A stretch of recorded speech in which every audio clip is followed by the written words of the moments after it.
para expressar o papel de Jesus na doutrina espírita, eu gostaria de fazer uma consideração. Uma cápsula espacial, para que possa ultrapassar a atmosfera e alcançar o espaço, ela conta com uma sequência de foguetes.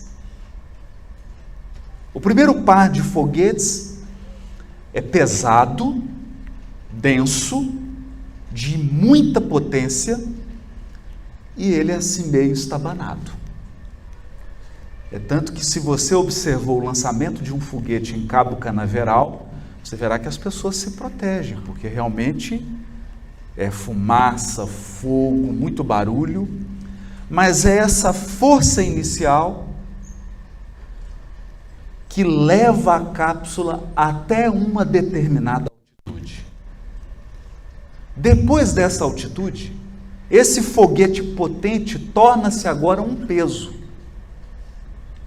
Se ele for mantido, ele começa a desempenhar um papel reverso. Ao invés de lançar a cápsula para cima, ele pode atraí-la para baixo.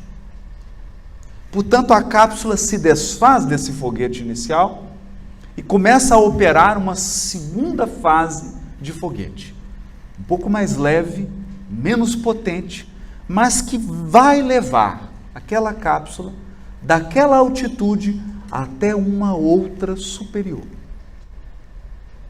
Uma vez vencida essa segunda etapa, a cápsula novamente se desfaz desses foguetes e começa a operar uma terceira fase. Foguetes bem leves, com pouca potência, suaves. Mas agora a cápsula já está numa altitude suficiente. Ela não precisa mais de quantidade e intensidade. Ela precisa agora de qualidade no movimento. Com esse pequeno foguete, ela vence a atmosfera e alcança o espaço.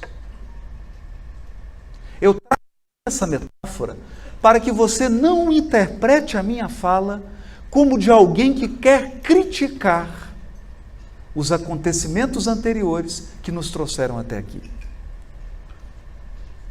Nós vamos falar da evolução do pensamento religioso, mas eu não quero que você ouça as minhas palavras como alguém que critica o que já aconteceu. Porque ainda que as nossas expressões religiosas tenham sido um pouco desengonçadas, elas nos permitiram chegar a uma determinada altitude. Elas nos levaram até um horizonte de percepção. Portanto, gratidão deve ser o nosso sentimento. Reconhecimento deve ser a nossa atitude, não crítica. Nós faremos um exame aqui do passado, mas um exame caridoso, um exame de quem tem gratidão, um exame de quem já pode alcançar altitudes superiores, mas que é profundamente grato por tudo que foi oferecido. Feita essa consideração, nós poderíamos dizer que dentre as contribuições grandiosas do Espiritismo, porque a doutrina espírita é esse foguete sutil. Não é um foguete, não é aquele potente que faz barulho, solta, sai derrubando tudo. A doutrina espírita é um foguete sutil, para uma cápsula que já está numa altitude determinada.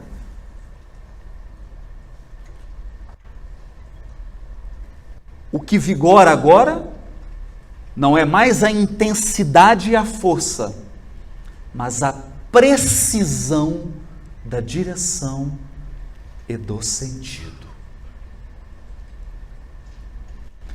A primeira transformação que o Espiritismo opera em um indivíduo é a sua noção de espaço. A maior parte dos encarnados percebe o espaço apenas pelos 5 sentidos. Portanto, ele imagina o espaço dos vivos, e no caso os vivos seríamos nós, o que causa um certo desconforto nos desencarnados aqui presentes. Nessa visão de espaço, somente o que pode ser apreendido pelos 5 sentidos é considerado. E o que passa disso? O que passa disso é imaginado mitologicamente. Então eu me lembro na minha infância, da minha avó, das minhas tias, me falando de um espaço miraculoso, um céu. E como toda criança, você pergunta, mas como é que é o céu? Tá um negócio assim, parece uma nuvem, uma fumaça. Né? Tanto que os fantasmas são vistos como um lençol, com 2 furinhos. Então, nós lidamos com o espaço do divino e com o espaço do espiritual como algo imponderável. Nós não lidamos com algo que extrapole o espaço físico, a dimensão física da experiência. Surge então a doutrina espírita e reconfigura a nossa noção de espaço. Agora, os espaços ilimitados para cima, para baixo, para os lados, para trás, para frente, os espaços ilimitados são habitados. Os espaços ilimitados contam com a presença de seres. É claro que não tem esse foguete mais grosseiro que vocês estão vendo aqui em mim. E que eu vou desfazer dele, espero que não seja breve. Porque eu preciso ganhar ainda uma altitude. Os espaços ilimitados são habitados. Essa é uma grande dificuldade. Porque quando eu digo para alguém assim, nosso lar, ele fala, mas onde que está nosso lar? Está a uma determinada altitude da cidade do Rio de Janeiro. Mas dá para ir de avião? Porque nós ainda lidamos de uma maneira mágica, mitológica, com o espaço espiritual. Nós lidamos ainda de uma maneira que chega a ser conto de fada. E essa é a primeira transformação no pensamento de um indivíduo que entra em contato com o Espiritismo. Então, olha para cima, mas olha para baixo também. Está tudo habitado. Matéria vibrando em outros planos, outras dimensões de vida que extrapolam a vida material. Segundo elemento. O Espiritismo reconfigura a nossa noção de tempo. Se você conversar com 99% dos encarnados nesse planeta, eles contam o tempo assim. Do dia que eles nasceram ao dia do velório. Tanto que nós colocamos na lápide o ano do nascimento e o ano da desencarnação. Esse é o tempo. Essa é a nossa noção de tempo. É nesse tempo que nós tentamos interpretar e dar significado à vida. Vem então a doutrina espírita e configura essa concepção. Também na minha infância. O que eu aprendi? Eu aprendi que minha mãe e o meu pai combinaram de namorar no quarto, aquele namoro mais avançado, um anjo soou um alarme para Deus. É como se fosse assim uma mensagem no WhatsApp. O corpo do rapaz vai ser criado agora, tem que criar a alma. Então, naquele momento que meus pais estavam namorando, Deus saiu correndo para criar minha alma, porque eu ia ser concebido e precisava criar uma alma às pressas, para que coincidisse o tempo da minha alma com o tempo da minha concepção. A doutrina espírita vem então e amplia e nos diz assim: você é pré-existente. Há um tempo seu que é anterior à data do seu nascimento. O que para as mulheres não deixa de ser algo assim muito desconfortável, porque se elas já contam a idade de 2 em 2 anos. Minha avó, por exemplo, mãe do meu pai, na mesa, a gente não sabe certo quantos anos ela tem. É uma espécie de segredo em família. A irmã dela rasgou a certidão de nascimento. Tiveram que levar a minha tia ao médico, e o médico, e ela já está com muita experiência de encarnação, e o médico perguntou: qual que é a idade da senhora? Ela falou assim: não falo. E eu disse: mas se a senhora não me disser, não tem como eu me tratar, então eu vou embora. E não falou. E não falou. Então, na minha avó, se sentar na mesa, você perguntar a idade dela, ela levanta e vai embora. Imagina se eu disser para ela que ela já existia antes do nascimento. Então, reconfigura o tempo. Você é detentor de experiências que antecedem sua concepção. Mas, e aqui vem o fato mais que desnorteia: você não morre mais. A sua existência daqui para frente é infinita. Você é imortal. Eu vou te dar uma ideia de infinito. Eu só consegui entender o infinito. Você quer entender o que é infinito? Cozinha.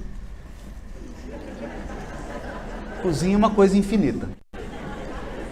Você acaba de arrumar a cozinha, não é assim?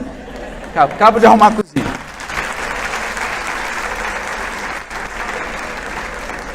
Sai um filho lá de dentro, pega um copo, toma água. É infinito. Cozinha é infinito. Você entendeu? Então eu tenho uma pré-existência e eu tenho a eternidade. Tem pessoa que não consegue. É demais. Ter que lidar com um espaço que é infinitamente habitado e com um tempo, porque aí você pensa assim: você foi criado por Deus em algum momento e não foi na sua concepção. Não foi na correria. Deus te criou com calma. Mas não é que tem um espírito que foi criado antes de você? E tem um que foi criado antes dele? E outro que foi criado antes, que foi criado antes, que foi criado antes? Você entendeu? Você tem uma cozinha pela frente e uma cozinha para trás. A noção de eternidade, né? A gente precisaria de uma tapioca para poder ficar mais tranquilo, para falar dessas coisas.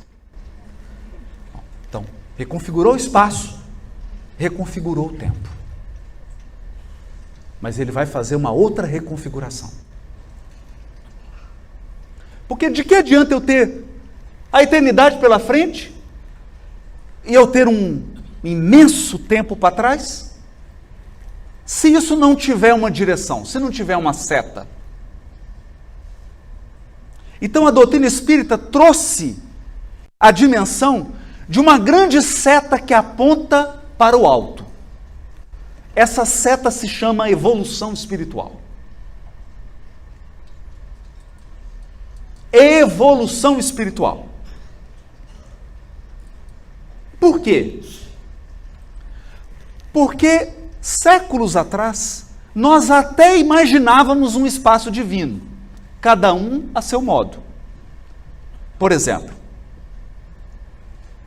em algumas tradições religiosas, nós vamos abordar isso amanhã, o céu, esse espaço divino, é um local em que cada homem tem 7 virgens. É uma coisa estranha, mas... bom. Em algumas concepções, esse espaço divino é um lugar que você tem anjos tocando harpa a eternidade e a mesma melodia. Bom, eu não sei, eu sou músico, eu não sei se isso é um céu ou se é um inferno.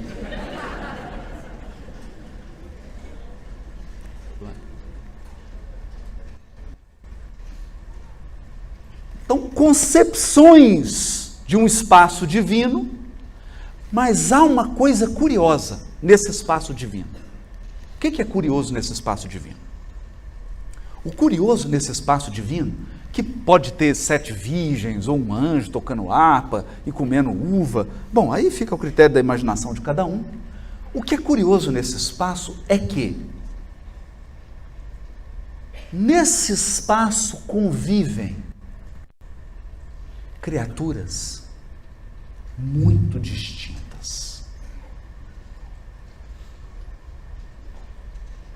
Então, nesse espaço, nesse céu, está o primeiro Homo sapiens.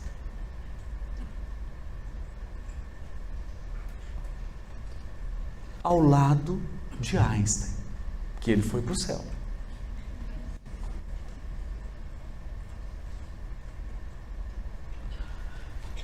Então nós temos um belíssimo prefácio de Emmanuel, belíssimo prefácio dele, no livro No Mundo Maior, em que ele diz assim: todos os dias, de todos os quadrantes da Terra, partem viajores para a pátria espiritual. Eles procedem de locais diferentes, de tribos, de metrópoles, de cidades pequenas. Como agrupar seres tão distintos, seres em níveis de experiência tão diversos, no mesmo local?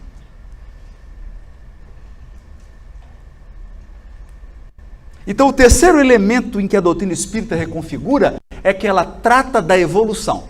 Então, significa que houve, na mudança de concepção provocada pelo Espiritismo, algo semelhante à reforma da Previdência. Você não vai aposentar. Então, esse negócio de, descansou em paz, que nada. Não tem aposentadoria. Você esperava chegar naquele espaço divino. Gente, pelo amor de Deus, traz uva para mim sem caroço. Anjo, toca uma harpa. Não tem isso. Agora abriu-se um caminho evolutivo em que eu vou ter que aprender. E eu vou ter que aprender todas as ciências do universo. Eu vou repetir isso. Porque isso é difícil até para espírito entender. O espírito puro, a nota dele no Enem em biologia é 10. A nota dele no Enem em física é 10. Em geografia é 10. Em astronomia é 10. Então ele sabe matemática, física, química, biologia, sociologia, antropologia, psicologia, medicina. E esse é um fato desconcertante. Por quê? Porque é necessário na evolução o aprimoramento intelectual e da inteligência. Então você vai ter que conhecer tudo. Tudo. E como se não bastasse, há ainda o aprimoramento emocional. Então, por exemplo, você vai ter que lidar com seu ciúme.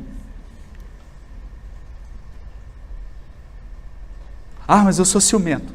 O espírito puro não tem ciúme. Tem amor, mas não tem ciúme. Por exemplo, inveja, despeito, raiva, mágoa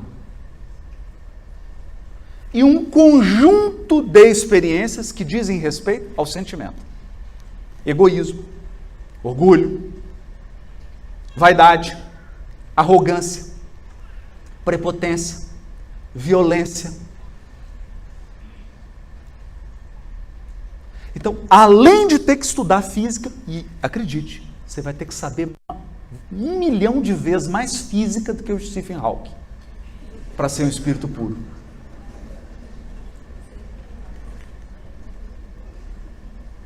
Evolução. Então, acabou, não tem aposentadoria. Quando eu chego nesse ponto, tem gente que fala assim, não, realmente o espiritismo não é para mim. Não é para mim, o espiritismo não, está muito complicado. Deixa eu ficar com o foguete inicial. As pessoas são criadas na hora da concepção, tem o céuzinho, aposenta, fica lá o anjinho tocando a mesma melodia, né? Igual quando você liga no telefone e fica tocando aquelas coisas de Beethoven, né? Aquelas musiquinhas, eternamente. Não precisa evoluir, não tem que aprender nada. Só não dá conta. Então, por que eu estou falando disso? Porque se você quer que agora eu comece a falar de Jesus, eu vou começar a falar de Jesus agora. Que é o tema da palestra, né? É o tema. Para eu falar de Jesus, eu vou ter que colocar Jesus nesse contexto.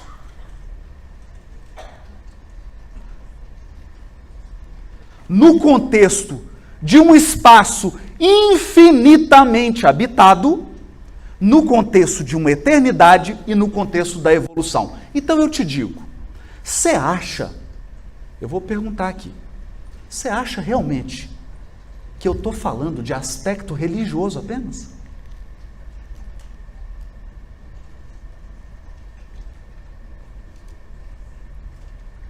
Eu estou te provocando. Porque a pessoa fala assim, ele vai falar de Jesus. Jesus, né? É o aspecto religioso do espiritismo. Como é que é? Como é que é? Então vem cá. Dá uma pausa. Pensa numa grande corporação. Eu não vou citar nomes aqui porque o MIEP pediu um patrocínio, mas elas negaram.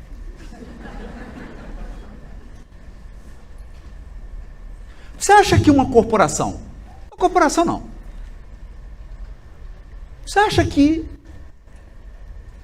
um restaurante com 3 mesas, que serve 10 refeições por dia, você acha que se ninguém for lá trabalhar, a refeição vai aparecer na mesa?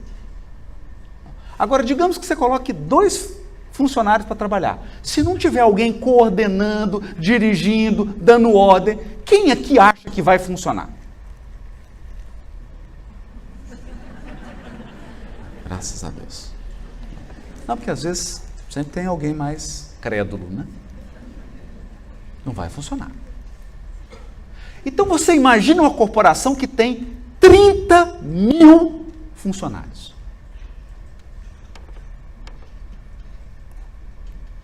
30 mil. Eu vou te dar um exemplo aqui de Minas Gerais. Eu vou te dar o exemplo do Tribunal de Justiça, que é onde eu trabalho. Mais de 1.400 juízes na ativa, fora os aposentados.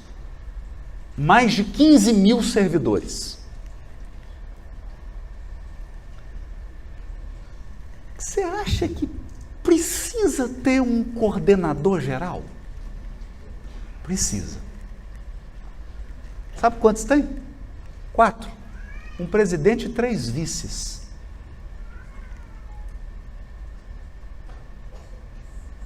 É um coordenador.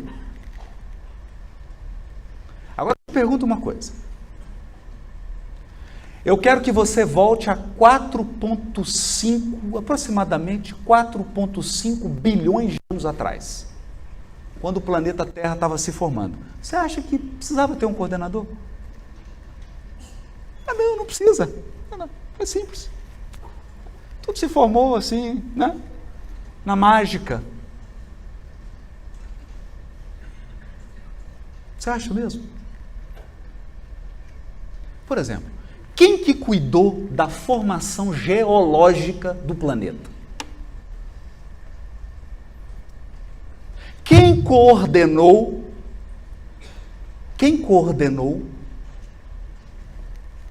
os aspectos minerais do planeta? A flora, as espécies vegetais. Quem que projetou? Quem projetou? As espécies animais.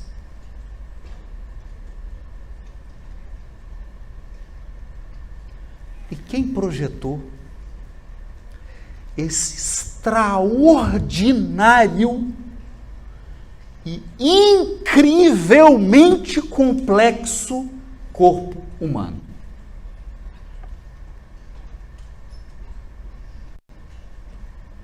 Você acha que teve um coordenador?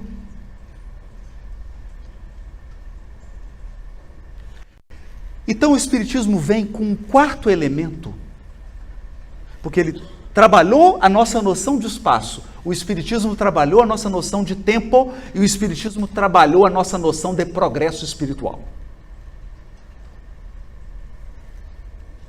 Então, com o Espiritismo, não tem quem indica.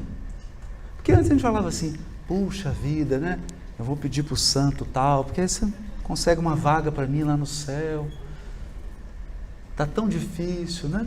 Isso já é tão arraigado na mentalidade do ser humano, que, por exemplo, Salomé, mãe de João Evangelista e Tiago Maior, a primeira coisa que ela pediu para Jesus foi isso. Foi o primeiro caso assim de tráfico de influência no cristianismo, não é? O que ela não sei nem franziu, não, já chegou pedindo um espaçozinho para os 2 filhos. E mãe nem pediu para ela, isso aqui é bonito, né? Mãe é danada, né? Nem pediu para ela, já pediu para os filhos espaço. Então aqui com o conceito de evolução, não. Mas há um 4º elemento aqui, que é o conceito de, na evolução, existem seres que coordenam o processo evolutivo. Esses seres são responsáveis pela execução da vontade de Deus. Eles são os porta-vozes da divindade. E acredite em mim, todas as religiões do planeta conceberam esses seres. Eu poderia falar para você aqui, por exemplo, dos Devas, da tradição hindu. Os Devas, seres divinos da criação. Ou eu poderia falar, por exemplo, na concepção judaica, dos Elohims, dos arcanjos. O arcanjo é o CEO dos anjos, entendeu? Um negócio assim. Porque tem anjo estagiário, anjo com 1 ano de experiência, 2, não é? E tem o arcanjo, é top. Todas as tradições tratam desses seres.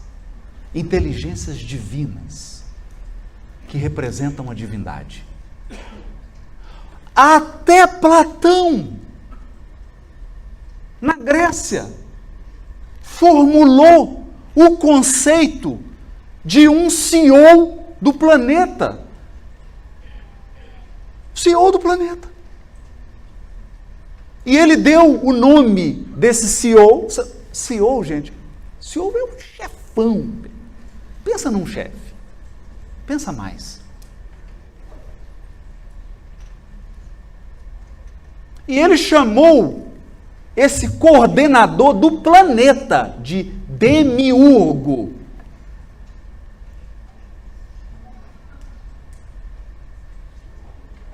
Então, você acha que eu estou falando apenas de aspecto religioso aqui? Você acha? Eu estou te dizendo que uma inteligência coordenou todo o processo genético do planeta Terra. Eu estou te dizendo que uma inteligência coordenou todo o processo de formação geológica do planeta. Eu estou te dizendo que uma inteligência coordenou todo o processo para chegar no corpo humano. Você acha que eu estou falando apenas de aspecto religioso? Você acredita nisso?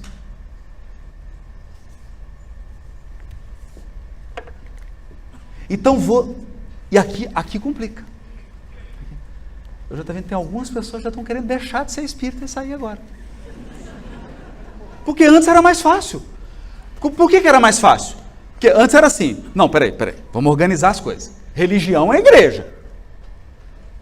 Ora, eu sou químico, então eu estou no laboratório, isso aqui é ciência. Religião, eu vou na igreja rezar. Aí vem o Espiritismo e fala assim, mistura tudo. Todos os processos bioquímicos do planeta Terra foram coordenados por uma inteligência espiritual. Então, você está no laboratório? Você é formado em química?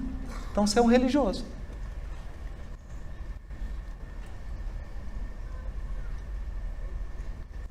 Por que não?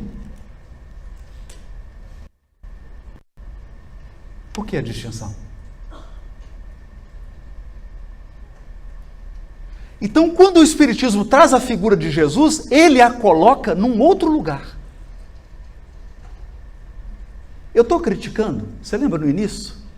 Eu comecei falando dos foguetes, você lembra disso? Que eu falei dos foguetes? Então, eu estou criticando? Não estou criticando. Eu estou falando o seguinte, se você continuar com foguetes muito pesados, sua cápsula não vai sair da atmosfera. Então, qual era a concepção religiosa? Sabe qual é a concepção religiosa? Paulo fala disso. Vamos voltar lá para Roma e para Grécia. Eu vou voltar pouco. Egito, Roma e Grécia. Tá bom? Tá bom. Índia. Tá bom. China também. China, Japão, Índia, Egito, Roma e Grécia. Agora chega. Qual que era a nossa concepção religiosa? Qual que é a nossa concepção religiosa? Um Deus que era representado por uma estátua. por uma imagem. Esse Deus, ele é apenas um ser humano amplificado. O que significa? Esse Deus, ele fica magoado, ele tem raiva, ele tem ciúme, você tem que adular ele. Então aí começou o negócio da propina, essa coisa toda. Então funcionava assim. Não choveu. Ixi, não choveu. Precisa chover. Precisa chover? Então vamos levar algum presente para a deusa da agricultura. Porque é legal também. É tudo dividido.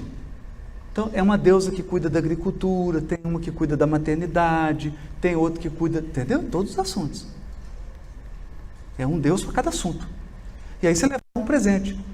Oh, Deméter, toma um presentinho aqui, agora assim, dava para mandar uma chuvinha, para a gente ter uma colheita boa. Então, a relação com o divino era uma relação de provedor. Provedor. Está sem dinheiro? Ora. Está faltando alguma coisa? Reza. Está doente? Pede. Não é? Então é mais ou menos um Deus que é uma mistura de médico, economista, né? Administrador. Ele está com algum problema financeiro, material, doença, ele vai resolver o problema. À medida que a sociedade foi ficando mais complexa, nós tivemos que multiplicar deuses, é claro. Porque você vai surgindo atividades sociais, você precisa de um deus para cada uma delas. Então chega um determinado momento, por exemplo, na sociedade romana, você precisava de um deus só para a doença. Esculápio. Não é esculacho não, esculápio. Então, deu aquela... Ai, nossa, com a dor aqui. Deixa eu levar um presentinho para Esculápio. Chegava lá, Esculápio. Né? Dava uma adulada, deixava um presentinho. E o Esculápio ia prover saúde. Então, a nossa experiência religiosa era uma experiência que se limitava a adoração e petitório. Adoração e petitório. Então o sujeito chegava, cantava a música para Esculápio. Oh, Esculápio, grande Deus. Aí fazia aquela, né? E depois tirava a listinha. Olha, estou com uma verruga aqui. Esse dente aqui está um desgaste. Como é que isso aqui? Fazia uma lista para Esculápio. Deixava lá. Bom, onde que eu quero chegar com isso? Eu não estou criticando. Você lembra o que eu falei aqui no início? Tem muita gente, quando eu falo Jesus, ele pensa nisso.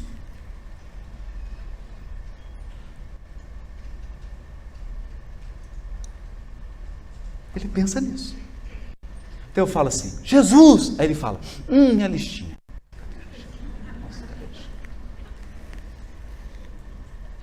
Oh, mestre.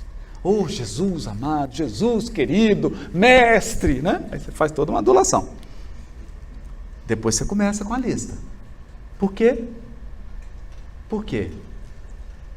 Porque a relação com Jesus é de adoração e petitório.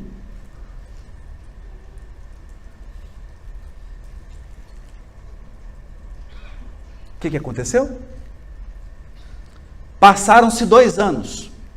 E o que nós fizemos de Jesus? O que nós fizemos de Jesus?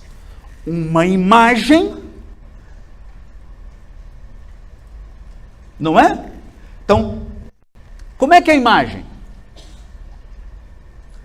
Ou no crucifixo, a representação católica, a cruz, a representação protestante, e o espírita. É um rosto assim de uma pessoa bonita, com cabelo grande, abrindo os braços e nuvens atrás, não é? Tem que ter nuvem. Toda a imagem de Jesus no Espiritismo tem uma nuvem. Jesus está de braço assim aberto. Aquela cabeleira nas nuvens. É uma iconografia.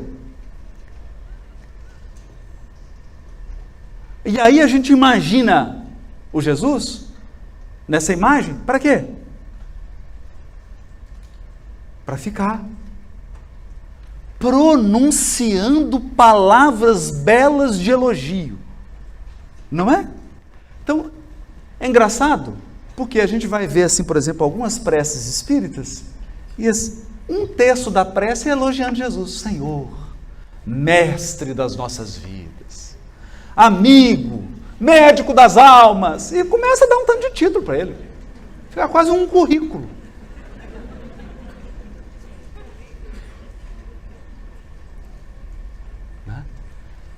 Em grego, isso chama de epítetos. São títulos honoríficos.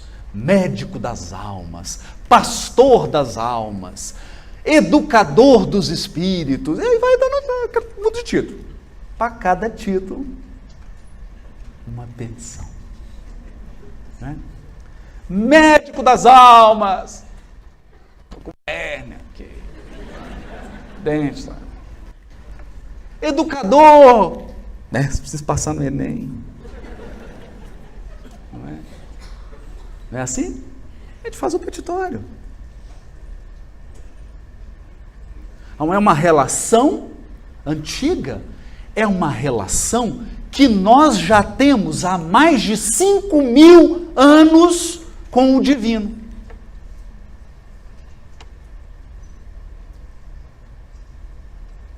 Mais de 5.000 anos.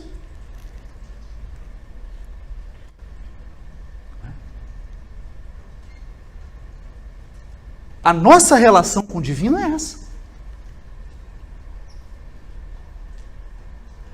Então, quando a gente fala Jesus, a essência do Espiritismo, nós precisamos reconfigurar. Eu preciso que você reconfigure a sua noção de espaço, a sua noção de tempo, a sua noção de evolução e a sua noção de um coordenador da evolução planetária. Então, deixa eu dizer uma coisa aqui. Se você é pós-doutor em genética, fazendo pesquisa genética, deixa eu dizer uma coisa. Você é aluno de Jesus.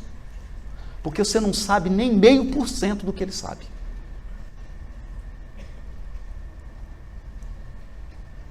Você é um bebê.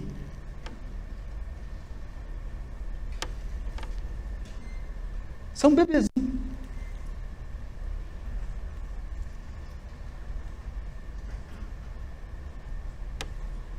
Qualquer área. Em qualquer área que você imaginar. Por quê? Porque esse espírito está muito, mas muito à frente na evolução.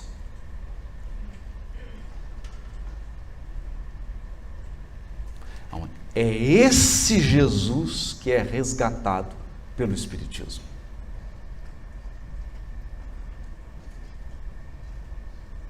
Quando esse Jesus é resgatado,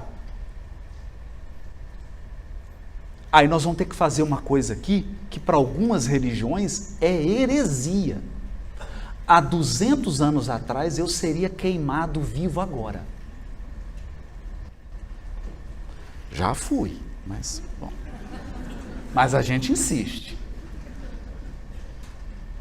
O que eu vou falar aqui, eu seria queimado vivo. Que isso, 200 anos? Há 100 anos atrás eu seria queimado vivo agora. Eu seria preso agora.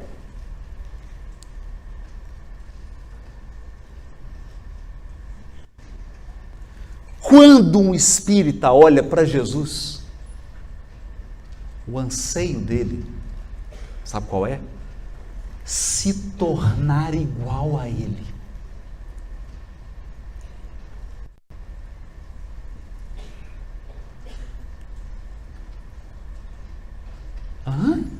Poxa, Quem aqui conhece a questão 625 do Livro dos Espíritos?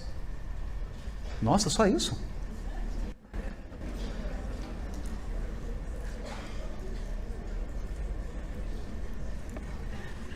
Jesus não é modelo?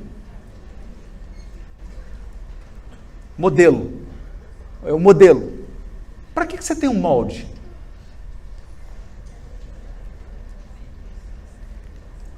Para que você tem um molde? Para fazer igual. Agora, raciocina comigo. Jesus é um molde. Quem que vai ter que se tornar igual a ele? Vou dar uma dica. Tem a cor dos seus olhos, tem o seu cabelo, tem o seu nome e o seu CPF. É você. Então aqui, por mais estranho que isso pareça, o Espiritismo adicionou um elemento na relação com Jesus que não tem em nenhum lugar. Aqui, na relação com Cristo, eu quero ser como Ele. Não, adorar sim, eu amo Ele. Eu adoro Ele.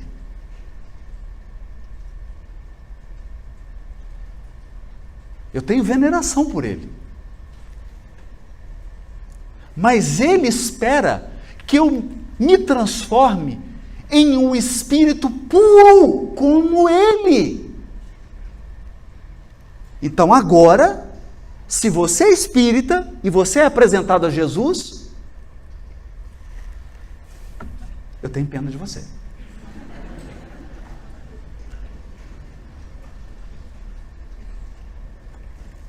Por que eu tenho pena de você? Eu tenho pena de você pelo seguinte: sua vizinha falou mal de você. Fez uma fofoca terrível.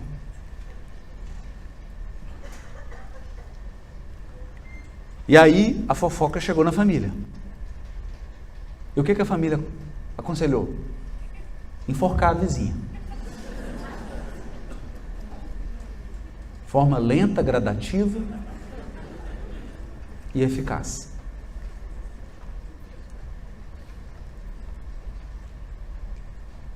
Aí você,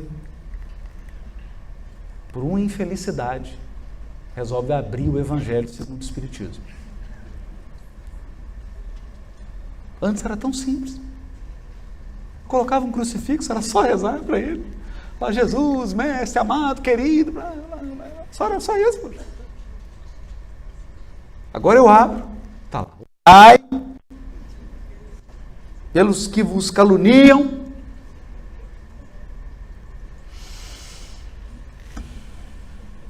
Você fala, filho, qual que é o nome todo da vizinha mesmo? Pega um papel, escreve o nome da abençoada inteiro e ora por ela. Não sou eu que estou falando isso. Não fui eu que falei isso. Se você está com raiva, a culpa é de Jesus. Correto? Então, é célebre aquele caso. O Chico estava em Pedro Leopoldo ainda, tinha um cachorro. Naquela época, não tinha nem essa febre de pet, como tem hoje. Mas o Chico já era apaixonado, tinha tanto de cachorro, gente. Era uma cachorrada, no bom sentido. E tinha um cachorro, quem tem o bichinho é danado, né? Você toma amor por ele. Eu tinha um cachorrinho que trabalhava, que ela psicografava, chegava em casa e ele ia alimentar o cachorrinho adoeceu. Aí uma pessoa que eu não vou falar o nome, porque eu conheci ela, mas não posso falar quem é, falou assim, vou ajudar o Chico. Né? Sabe quando um elefante entra num jardim para colher uma flor? Ele falou, vou ajudar. Tadinho do Chico, ele chega tarde, vai ter que cuidar, limpar as feridas. Tá? Vamos resolver isso. As coisas precisam ser resolvidas de forma prática. Matou o cachorro. Curou, né? Curou o cachorro. Desencarnação, 100% de resultado, né? Cura tudo. O Chico chegou, cachorro morto, descobriu que era a pessoa. Aí o que você faz? O que dá vontade de fazer? Você lembra lá do seu passado de Homo sapiens? O que você quer fazer? Morder. Mastigar. Aos poucos. O Chico ficou magoado. Acontece que a energia da mágoa, ela gera uma energia, e aquela energia da mágoa começou a circundar o coração do Chico. E isso começou a atrapalhar a aproximação dos espíritos e a psicografia. Aí o Emmanuel se fez visível para ele. Porque nós somos com um problema. É uma mancha de mágoa no seu coração. E isso está impedindo a sintonia e a psicografia das obras.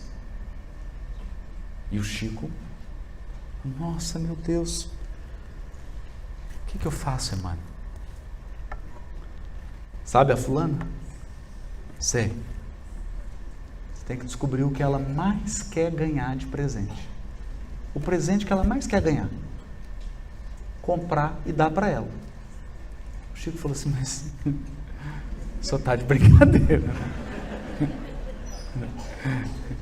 Ela vem, me ofende, faz isso, agora você quer que eu descubra o que ela gosta, compre e dê um presente para ela. Ele falou, Chico, a receita não é minha, é de Jesus.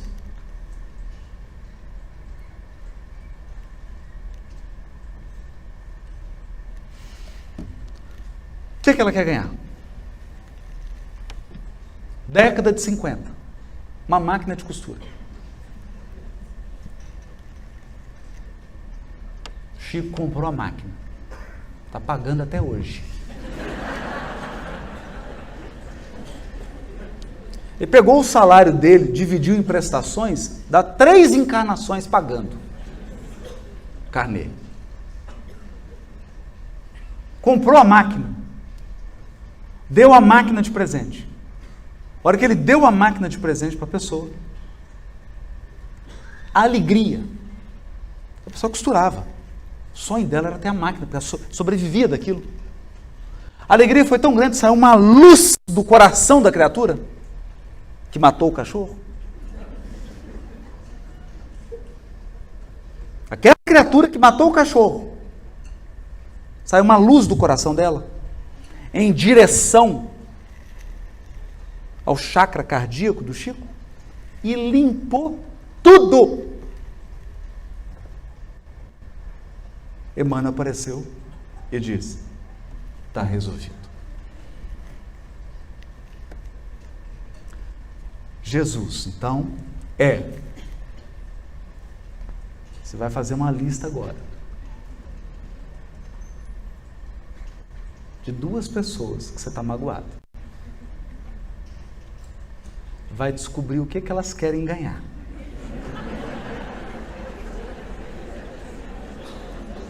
E acabando o MIEP, você vai comprar e dar de presente. Percebeu a diferença? Percebeu? A relação é outra. A relação do espírita com Jesus é outra. Porque ele é modelo. Ele é modelo.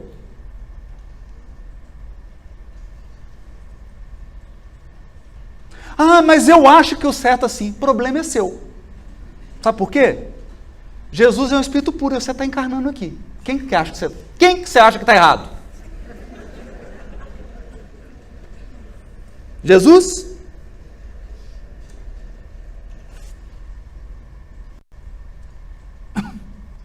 É Jesus que está errado?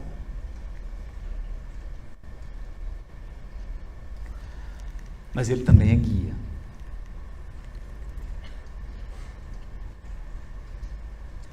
Então, eu preciso falar muito sobre isso. Eu preciso tocar num ponto agora. A evolução está te levando para um lugar que você não sabe qual é. Ah, porque se você soubesse, você estava lá. Se você soubesse, você estava lá. Você não estava aqui. Então Jesus diz assim para Pedro: crê, eu te levarei aonde não queiras ir.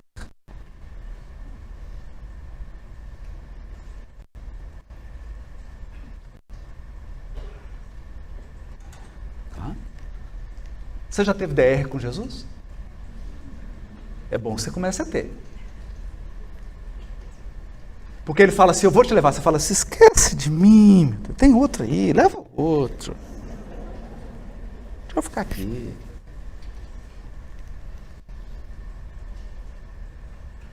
Não quero subir. Por quê? Porque a subida é árdua. Crê, te levarei aonde não queiras ir. Você não quer ir. O que você quer? Aposentar. Você quer a harpa, a uva sem caroço, aquele paraíso na nuvem, só nuvem, fumaça. É isso que você quer. A gente quer o mínimo esforço.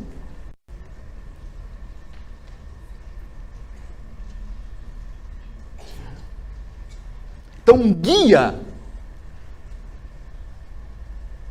é alguém que quando se aproxima de você, quando ele se aproxima mais de você, você está perdido. Literalmente. Porque eu vejo uma concepção das pessoas que acham que assim, não, eu já fiz meu projeto de espírito puro, eu já joguei aqui no Waze, é só seguir. Seguir para onde, meu amigo? Você não sabe nem o endereço. Então é normal você se sentir perdido em determinadas fases da sua encarnação. Você vai viver experiências na sua encarnação que você vai se sentir completamente perdido. Se você não sentiu isso ainda, você não está evoluindo. Eu te juro. Eu te juro.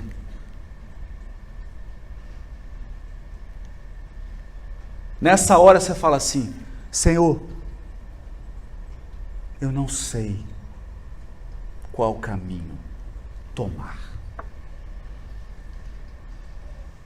Eu não sei. Eu não sei o que é melhor para mim.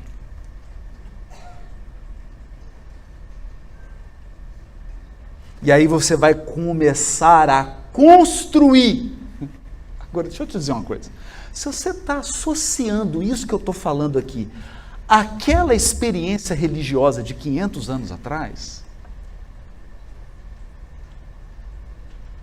a palestra está gravada, assiste de novo.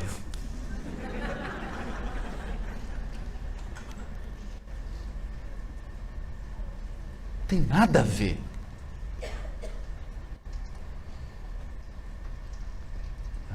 Então, nós temos um espírito que já passou por todas essas experiências. Então, ele tem autoridade moral para te orientar. Então você se dirige a Ele e fala: Senhor, eu não sei. Eu não sei. Para onde eu vou? E a resposta virá. Mas não é a resposta de vozes. Vozes são espíritos. Às vezes você está ouvindo voz de espírito tão mais perdido que você. É um cego guiando o outro.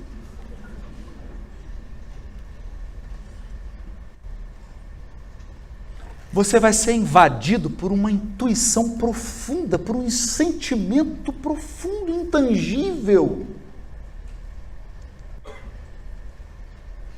Você vai perceber que você está sendo conduzido, se você se permitir, se você for dócil o suficiente.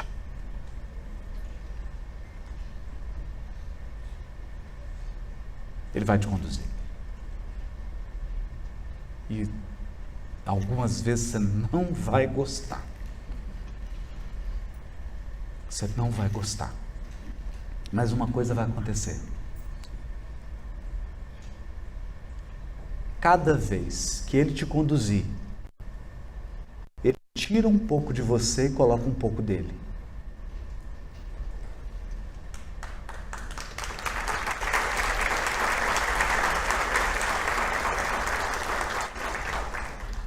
Eu termino então, e está terminando, dando um testemunho. Eu não sou mais a mesma pessoa.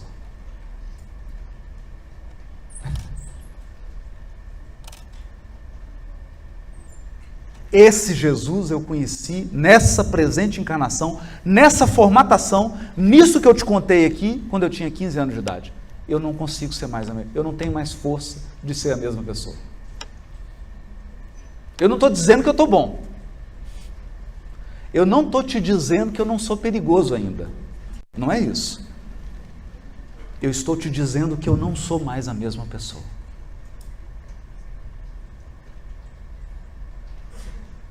Eu às vezes até tento, mas não consigo.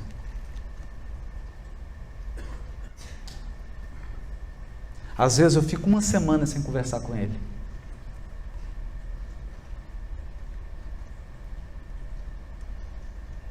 E o curioso é que eu já não faço mais distinção.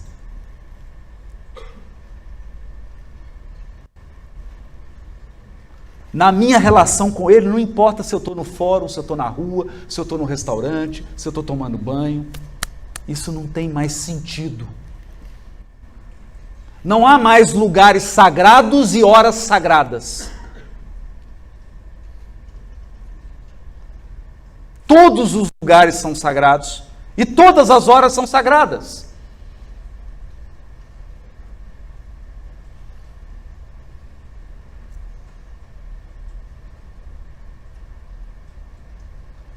Então eu não quero que você ouça a minha fala como alguém que está sendo ingrato com o passado. Eu sou muito grato, porque todas as experiências religiosas que eu vivi no passado foram foguetes que levaram a minha cápsula até uma altitude. Aí veio o Espiritismo.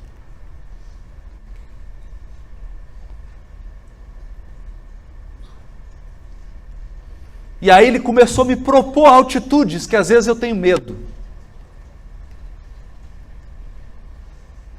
E veio me propor uma relação com Cristo, não com Jesus, porque a gente relaciona com Jesus achando que ele é um bobinho.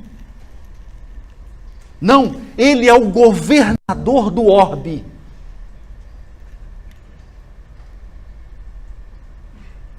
Ultimamente eu tenho tirado dúvida de biologia com ele, de química, de espiritismo, de casamento, de família,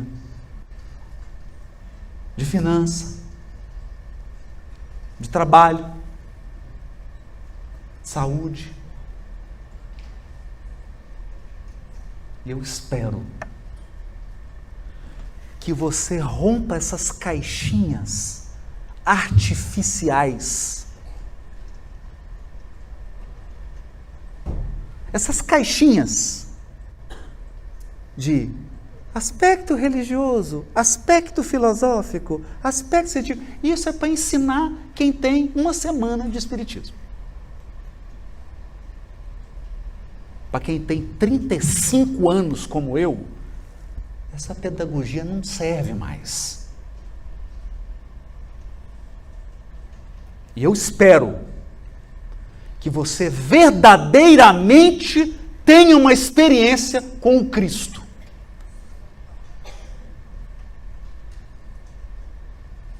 Uma desafiadora relação com Ele.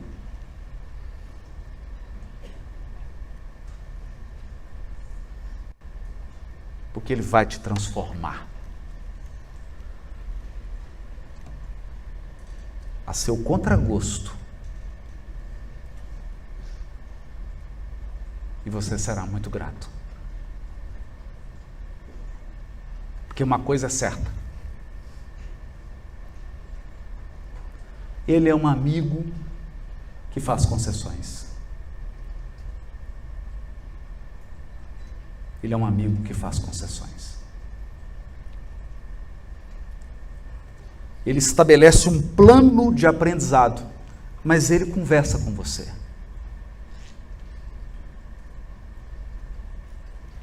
Ele faz um acordo do que você dá conta, do que é possível, do que você dá conta de fazer nesse momento. Mas essa é uma experiência que eu nunca saberia traduzir em palavras. Muito obrigado. Uma noite abençoada para você.